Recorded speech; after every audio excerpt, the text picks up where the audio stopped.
In a society left grappling with the after effects of war, with the Great Depression looming, public health was wrought with the spread of disease. From this time rises a brilliant man.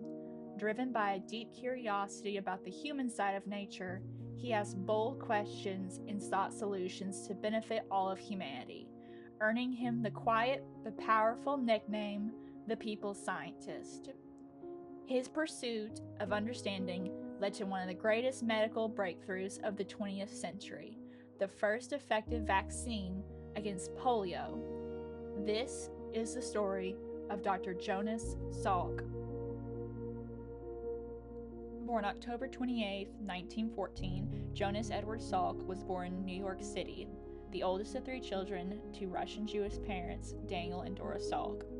Daniel was born to immigrant parents, and Dora immigrated to the United States from Belarus. His parents actively placed a strong emphasis on education for their children despite lacking formal schooling themselves. As a child, Salk had no special interest in science. His curiosity was consumed more so by what he called the human side of nature. At the age of 13, Jonas entered his education at Townsend Harris High School, a public school for gifted students. The school was described as a launching pad for the talented sons of immigrants who lacked the money or pedigree to attend a top private school. Described as a perfectionist in high school, Salk strived to learn and eventually earned his enrollment in the City College of New York at the age of 15. The very first of his family to attend college, Salk entered with hopes of becoming a lawyer. However, with his mother's urging, he put these aspirations aside to pursue classes necessary for medical school. In 1934, Salk graduated from the City College of New York with a Bachelor of Science degree in chemistry. In medical school, Salk was drawn more towards the research aspect of medicine rather than clinical practice. At the end of his first year of medical school, he was offered an opportunity to work with Dr. R. Keith Cannon, a professor of chemistry. This would be his very first experience in research.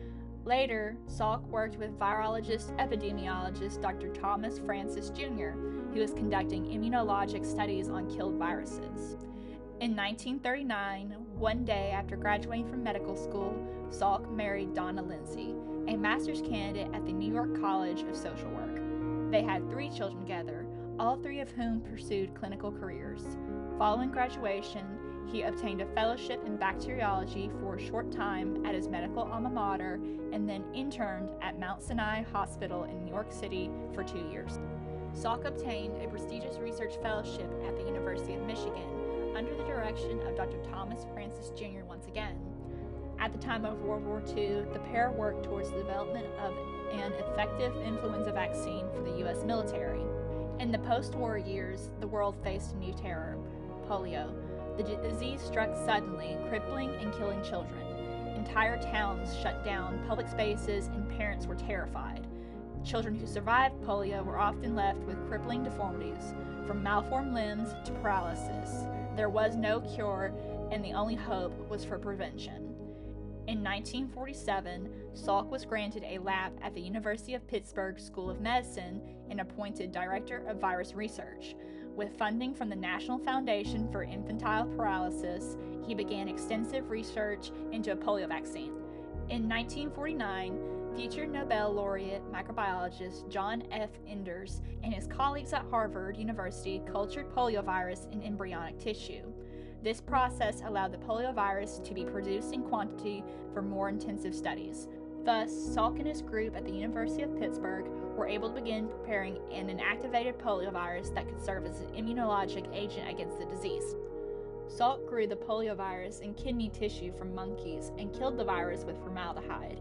He proved that the vaccine, although incapable of producing the disease, could induce antibody formation in monkeys. By 1952, Salk and his group had prepared and successfully tested such a vaccine.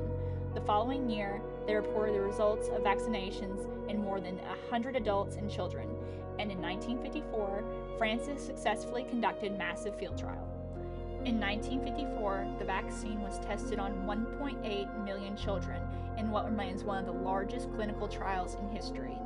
The results of the trials were announced on April 12, 1955. The vaccine worked.